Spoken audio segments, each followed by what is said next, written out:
School is back in session as we grade all of the starting pitchers on today's episode of Locked On Red Sox.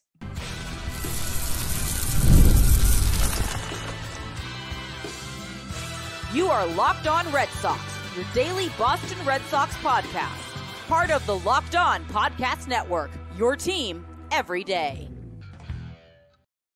Hello and welcome to Locked On Red Sox, your daily Boston Red Sox podcast, part of the Locked On Podcast Network, your team every day. I'm your host, Gabby Hurlbut, former ESPN social media associate and current host of the Boston Balling podcast as well. And I am here to bring you the latest in all things Boston Red Sox, Monday through Friday, straight to your favorite podcast feed. And the best part is it is all completely free. So you might as well tune in because Locked On is your team every day. This episode is brought to you by Prize Picks. Download the app today and use code LOCKEDONMLB to win $50 instantly when you play your first $5 lineup. Prize Picks, run your game. Happy Friday. Welcome to the show. I know this is the point in the year where baseball kind of takes a back seat for some people unless their team is in the playoffs. And for us Red Sox fans, we're craving that feeling of being back in that grind of playing October baseball and being that organization that people always know is going to be competitive and is going to have a shot every year.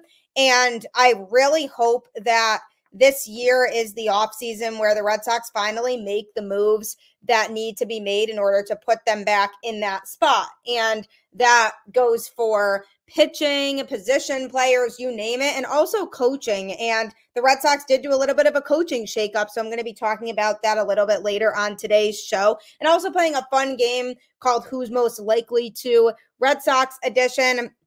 But first, it's important to talk about when looking back on the season, the Red Sox starting rotation, because the rotation was not supposed to be an area of strength for this Red Sox team in 2024. And yes, they had their struggles overall as a group, but they overachieved and surprised a lot of people in a lot of different ways. They definitely exceeded expectations, and I feel like part of that has to do with Andrew Bailey, and part of it has to do with the guys just continuing to develop. So I'm going to be going through and grading each of the starting pitchers that was a consistent part of the Red Sox rotation in 2024. Now, when you think about this Red Sox team, there weren't a lot of expectations on them in general. Not expected to make the playoffs, expected to maybe finish in last place in their division again. But when you look at this rotation, they were one of the biggest reasons why the Red Sox stayed in contention for as long as they did during the season, and they were fighting for a wild card spot. And that has a lot of thanks owed to Tanner Houck, cementing himself atop the starting pitching rotation this season, the guy who was always consistent and we always knew what to expect from him. He is 28 years old, right-handed pitcher, was no doubt the ace, posted a 3.12 ERA, which is the best mark by a Red Sox pitcher since his mentor Chris Sale in 2017. He set new career highs in starts with 30 and innings with 178 and 2/3, and became the first Red Sox starter to go to the All-Star game since, again, Sale in 2018. Among American League pitchers, Houck ranked in the top 10 in WAR, ERA, FIP, and adjusted pitching wins. He excelled at inducing a lot of weak content, and he was in the 93rd percentile in ground ball rate. He also led the American League with a .6 home run per 9 innings rate. He was also only one of few pitchers to throw a complete game shutout this year, and he did so on fewer than 100 pitches, which is a feat that's known as a Maddox. That's the term for it. He looked fantastic in that game, and it was his best start of the season. There were some concerns late in the season about Houck due to his health when the Red Sox pushed his starts back over a week in mid-September. They just moved him back a little bit, and he didn't make a scheduled start that he was supposed to make. but he did finish the season strong, allowing just 1 earned run and 1 walk over his last 2 starts, including 5 scoreless innings in his final game. And he no doubt is going to have a solidified spot in the rotation next year. He was very reliable, and I knew that I could trust him to go out there and get the job done. So for that, overall, I'm giving Tanner Houck an A on the season. He just deserves it. He was the guy who went out there and threw really well. And even when people thought that he should have been throwing less pitches, he would go out there and continue to shove. So even though he is supposed to be pitching less because we're used to him not being pushed deeper into games, he was able to throw deeper into games this year, and that was huge for this Red Sox team. So he no doubt was top of the rotation, gets an A. Brayan Bello struggled in 2024. His second half was definitely better than his first half, and he showed some improvement there, but he received a contract extension during spring training and earned opening day starting honors, but then he just completely underwhelmed for a significant portion of the season.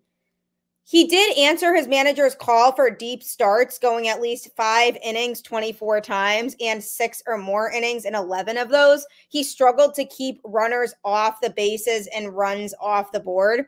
He did set new career highs in starts with 30 innings with 162 and a third and strikeouts with 153, but his 4.49 ERA, 3.5 walks per 9 innings, and 2.39 strikeouts to walk ratio were all worse than the season prior. And he did issue 19 more walks over just 5 1/3 additional innings, and only 2 of his 30 starts were scoreless. He allowed multiple runs 22 times. So he struggled. He did miss nearly a month early in the season due to right lat tightness, but he posted a 7.05 ERA over his first 9 starts, 35 earned runs that he gave up, and he struggled to keep his composure on the mound at that point.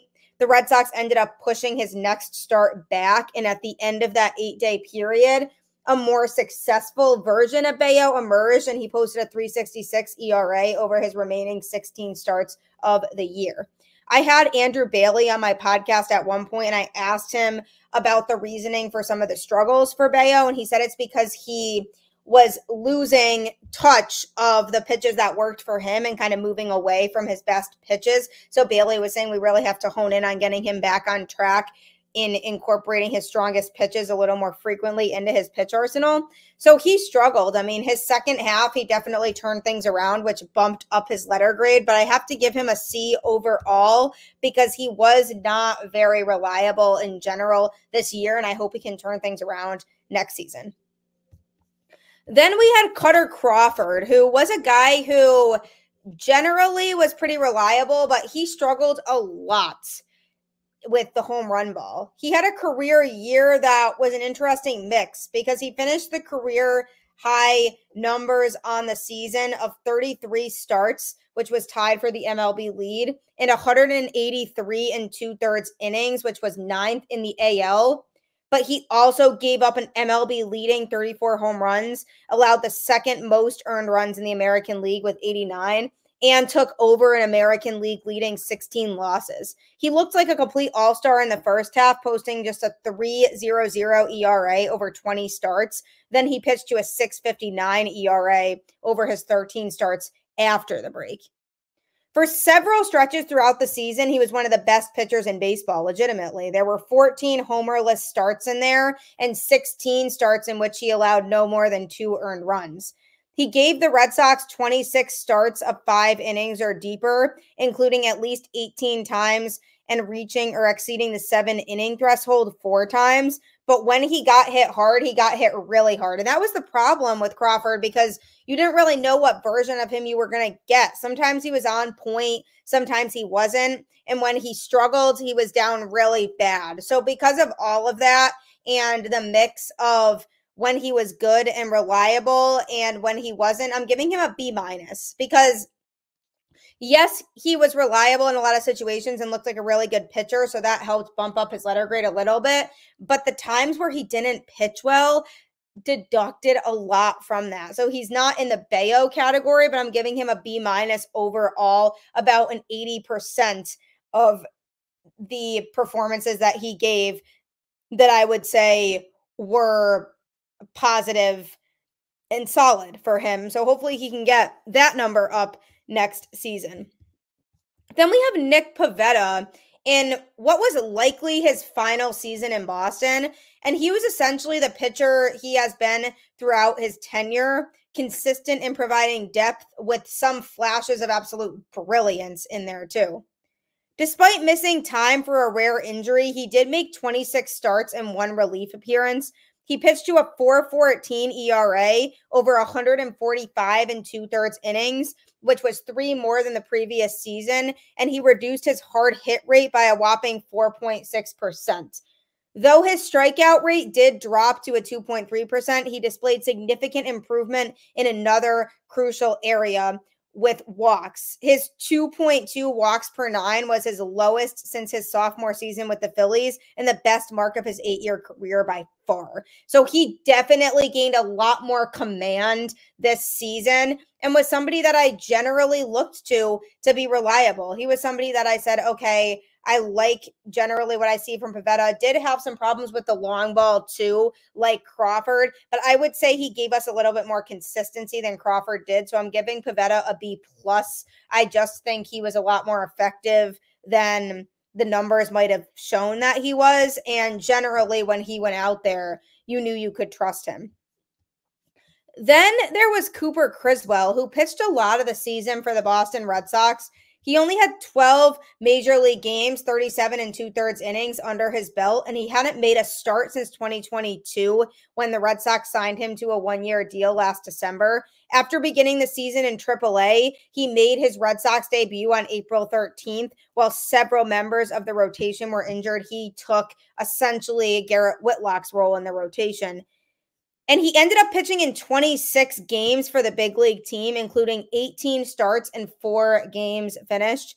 Over a career high 99 and a third innings, he posted a 4.08 ERA, inflated by a trio of poor outings against the Orioles twice and Royals, who each charged him with 5 to 7 earned runs. But he allowed no more than 3 earned runs in his other 23 outings, including 7 scoreless and 7 one-run performances.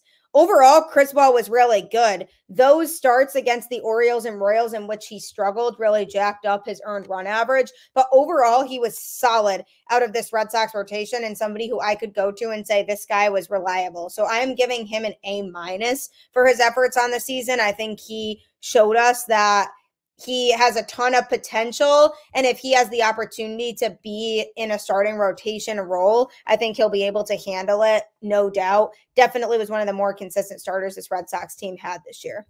So those were the main guys that the Red Sox had start. Obviously, we saw some other guys come in there, like Quinn Priester made a start, and guys kind of shuffling through, and bullpen guys making some starts. It was just kind of a little bit of an inconsistent thing in that regard. But generally, those were the guys. Lucas Giolito, Garrett Whitlock, James Paxton, and Richard Fitts don't really get letter grades either. Incompletes. I mean, Richard Fitts only made a few starts. And then obviously Giolito, Whitlock, and Paxton were injured. So I'm interested in seeing how Lucas Giolito is able to bounce back and if he can be somebody reliable out of the rotation next year. Garrett Whitlock, same thing, except hopefully in the bullpen. Can he be reliable there? And Richard Fitts showed a lot of potential in the starts that he made. So I'm hoping he could earn his way into a spot in the rotation next year.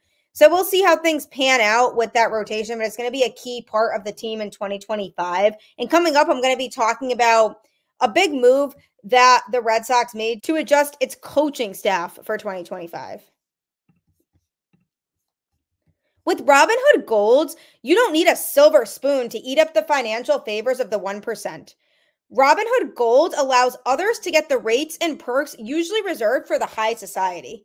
Now, the resourceful individual with Robinhood Gold can earn the very liberal rates of 4.5% APY on uninvested cash, receive unlimited 1% deposit bonuses, and be rewarded with a handsome 3% retirement boost on an IRA account. Robinhood Gold provides the privileges of a high net worth for any net worth. These generous benefits are now available for only $5 a month. The new gold standard is here with Robinhood Gold. Sign up at Robinhood.com/gold. Terms apply. For product-specific disclosures, visit Robinhood.com/gold. Investing involves risk. Rate may change. Gold membership is offered by Robinhood Gold, LLC. Never too early to start thinking about saving and investing, so definitely take advantage of Robinhood. In talking about the Boston Red Sox in 2025 and what we should look for in 2025, the Red Sox did make some moves to adjust the coaching staff in hopes that they will have some better leaders around this locker room and working with these guys next season to set them up better for success. They kind of cleaned house in that regard. They will not retain 6 coaches, including first base/infield coach Andy Fox, bullpen coach Kevin Walker, assistant hitting coach Louis Ortiz, mental skills coach Ray Fuentes, trainer Ben Chadwick, and bullpen catcher Manny Martinez. Midway through the season, the Red Sox signed head coach Alex Cora to a 3-year, $21 million contract extension. And this was Craig Breslow's first year as a chief baseball officer. And these changes come after the team missed the playoffs for a 3rd straight year. So obviously the Red Sox knew they had to make some moves, and coaching is definitely one of those factors that leads to a team's success.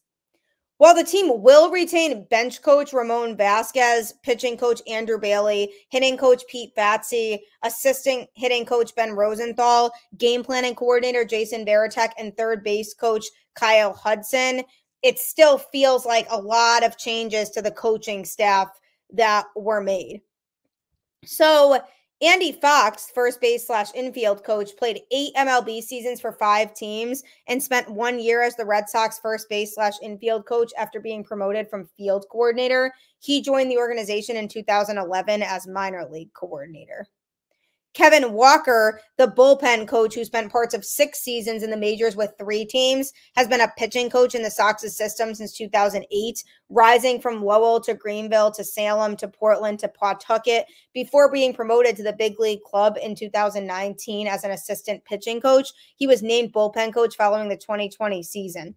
This is a great choice. The bullpen was an absolute disaster in 2024. So hopefully getting somebody else in there to work with the bullpen can help turn things around for them. So I definitely agreed a lot with that move. So Ortiz, assistant hitting coach, played 16 games for the Red Sox from 1993 to 94, then spent 2 seasons as a reserve infielder with the Rangers. After coaching stops with the Padres, Dodgers, and Rangers, he joined the Red Sox as assistant hitting coach before the 2022 season. So this is interesting to me. I thought for sure that Pete Fatsi would be on the list of coaches that they part ways with. I think they should have parted ways with him because he has not shown that he's able to elevate these guys. And with all the swings and misses and just constant strikeouts that these guys had at the plate this year, something's got to change. And I think they should have parted ways with Pete Fatsi, the hitting coach, as well. So I was definitely a little disappointed not to see his name on this list, but he is staying for now. So we'll see if a new assistant for him is actually what was needed or if it was more his problem. We'll find that out in 2025. So trainer Ben Chadwick, another person that the Red Sox parted ways with, he's a Fairhaven native and joined the organization in 2014 and worked his way up, becoming Portland's strength and conditioning coach in 2019. He spent the next 3 seasons in the same capacity with Worcester and was promoted to the big league club ahead of the 2023 season. So that's interesting. I mean, the Red Sox did have a lot of injuries in the 2024 season. So I wonder if they feel like that could have been prevented. And that's one of the reasons why they're getting rid of Chadwick. But another change to expect there. And then Martinez, bullpen catcher. He had been with the organization since 2005 in a variety of roles, including more than a decade as bullpen catcher. He was famous for catching David Ortiz's grand slam in the 2013 playoffs against the Tigers. Not sure what the relevancy is here of letting go of him, but maybe they just want a new face in there and they're just kind of trying to play their cards right and feel out their options and say, okay, so we have all of these guys who have had proven success in our organization as coaches, and this group of guys who haven't actually had that same success. So we're going to get rid of some of these guys and hopefully try to bring in new faces in a lot of different areas on the coaching staff to hopefully try to improve for next year. And is this a good sign that the Red Sox are serious about actually trying to make changes this year? Part of me wants to say yes, because getting rid of all these coaches that involve weaker areas of the Red Sox roster in 2024 is great. But on the other side of that, they hired Andrew Bailey coming into 2024, who was a really well-desired pitching coach in the offseason. Lots of teams were vying for his services, and he ended up coming to Boston.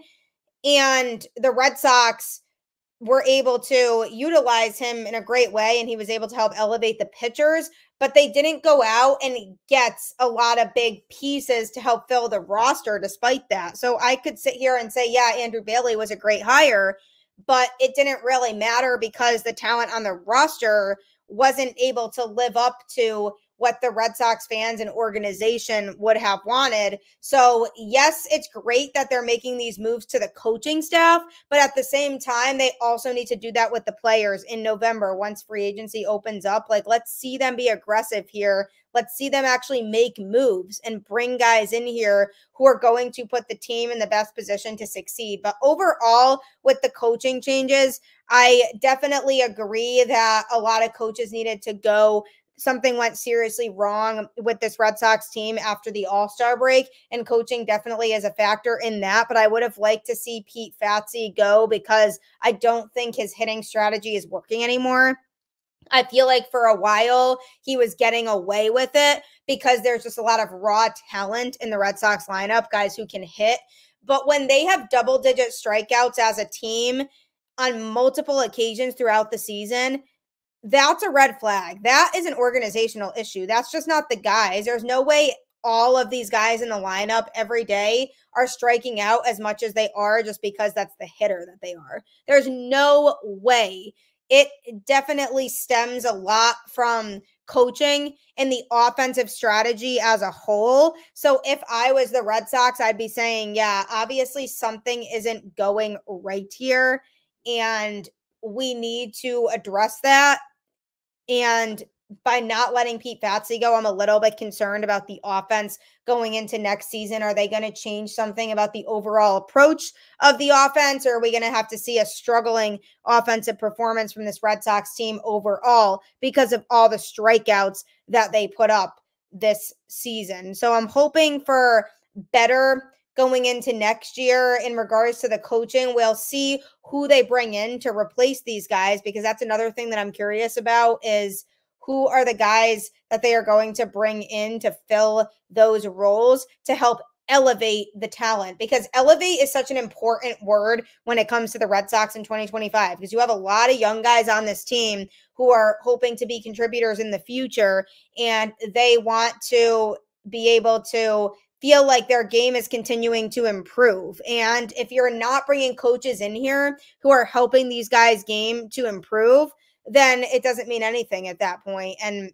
the work that they're putting in the grand scheme of things doesn't matter because the team isn't able to compete with other teams and they're not able to build a contender. So that all gets out the door if they don't bring in the right people who are actually going to help improve the game of these guys. And they know the bullpen was a mess last year. Like they could see it. They were watching games. They could see that the bullpen was a big struggle for this Red Sox team. So for example, replacing the bullpen coach will hopefully allow them to elevate and improve, because bringing in a new face to figure out, okay, this is what went wrong overall with these guys last year. What can we do to go about this and fix it is going to be huge for a Red Sox team that really needs to step up in regards to its pitching next season. So I'm interested in seeing how the Red Sox handle that situation and who they bring in, and hopefully it's the right guy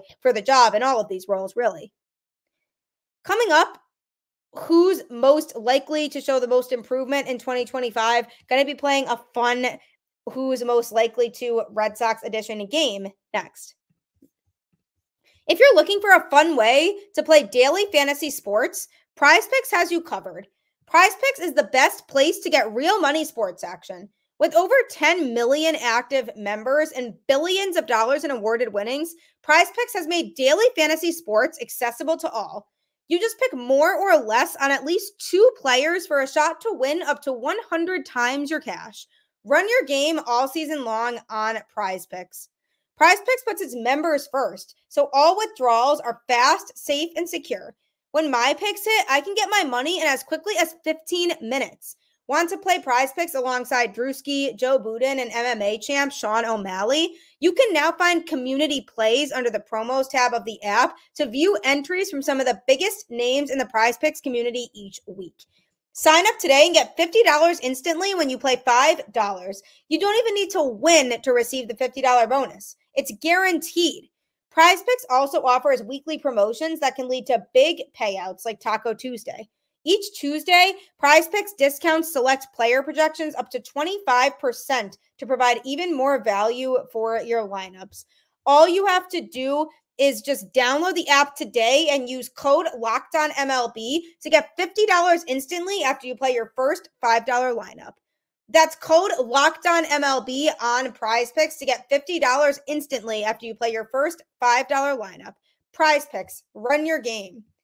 It's a great way to make lots of money while playing daily fantasy sports. And there are so many sports this time of year that you can go and make some picks on. So make sure you don't waste another day to check that out.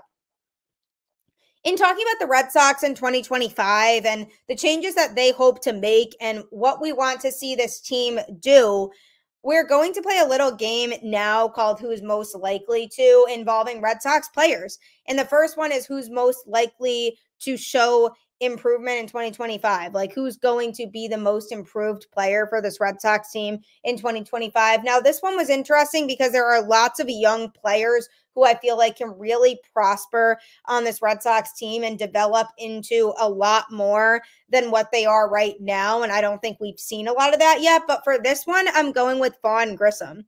As long as Grissom stays around and they don't pull off some weird trade for him, he showed us a glimpse in the last couple weeks of the season of the type of player he can be, especially at the plate. When he came back from his injury, he was really productive at the plate and was generating lots of good at-bats. So I feel like he could be somebody, if he has a full season, that could absolutely go off and be a huge part of this Red Sox team. So he, to me, is most likely to show the most improvement in 2025. Who's most likely to be the team MVP in 2025? I'm going with Rafael Devers. I just feel like his shoulder injury held him back a little bit this year, and he wasn't able to give us his full potential of what he can really do. And I think going in there and being healthy and being able to feel 100% when he's at the plate instead of feeling in pain when he's trying to hit the ball is going to make a world of a difference for him. And I think he's going to be the guy that Red Sox fans have been waiting to see for a couple seasons because he's been injured. So hopefully he's able to get that shoulder thing under wraps this offseason so that he can come into next year better than ever. And I truly do think if he's healthy, he is going to be the team MVP in 2025. Who's going to be the biggest surprise in 2025? Now, this one here is definitely an interesting one. I think there are a few players that might show us in a surprisingly good way that they're improving. But somebody who I'm a little bit concerned about going into 2025 that could be a surprise is Tristan Casas. I feel like him missing the majority of this season is going to hurt him a little bit more than people think. And I feel like him having this sense of desire to want to go out there and absolutely crush it is beneficial. But I feel like in terms of his numbers and where Red Sox fans would want him to be at next year, I think he might end up being a little bit of a disappointment. I'm not saying he's going to be this complete bust and he's going to be a bad player by any means. I still think he'll be a really good player for this Red Sox team. But I do think in terms of his numbers, they might be a little less exciting and eye-popping than what Red Sox fans would want. And I think it's because of the fact that he missed almost a whole season. So for him not being able to have that year of development is going to hold him back a little bit more than Red Sox fans would hope. Who's going to be the team's lifesaver in 2025? Most likely to be the guy the team really needs. I'm going to say Trevor Story. I think Story is a guy who has gotten the shaft in his time with the Red Sox so far because he's had injuries and he hasn't been able to play a full season in a Boston Red Sox uniform yet. And I think he's really determined to show Boston fans that he is the guy that the Red Sox paid. He wants to be the guy that goes out there and is one of the most important pieces of this Red Sox team, and not to mention how good his defense is. He is a solid defender. We know that. We know that he's somebody who's going to make that middle infield look clean and cohesive like he did when he came back from his injury this season. And at the plate, I think we're going to start to see better numbers from him. He was hitting well in those last few weeks of the season when he got activated from the injured list. So that alone, and just him having that few weeks of really showcasing a lot and stringing together multiple hits, is going to serve him really well next season. And I think he's going to be a guy that Red Sox fans are going to look to say, well, thank God he's here. I don't know what this team would do without Trevor Story. And that'll be great if that is the case, because Marcelo Meyer definitely needs more time before he gets called up, because he didn't spend any time in AAA last year because he was injured. So Trevor Story being that guy at shortstop, that could be the glue to the middle infield, as long as he's able to hit effectively like we saw from him in that last few weeks of the season when he was out there. That's going to be really beneficial for this Boston Red Sox team. So to me, he's most likely to be the glue of that Red Sox team, a guy that's the thank God we have him type of player on the team. So there you have it. Lots to think about going into 2025. What are the new coaches going to look like? Who's going to be surrounding Alex Cora in that locker room? What types of moves are they going to make to improve this roster for 2025? Time will tell. You just have to keep the faith, as always. I do appreciate you making Locked On Red Sox your first listen today. For your second listen, you can check out Locked On MLB with host Paul Sullivan, aka Sully, who will keep you up to date on the latest that's going on around the league with all of the playoff teams and everything you need to know. So make sure you check out his show on YouTube or wherever you get your podcasts right after this. Keep the faith, go Red Sox, and I will catch you on the flip side.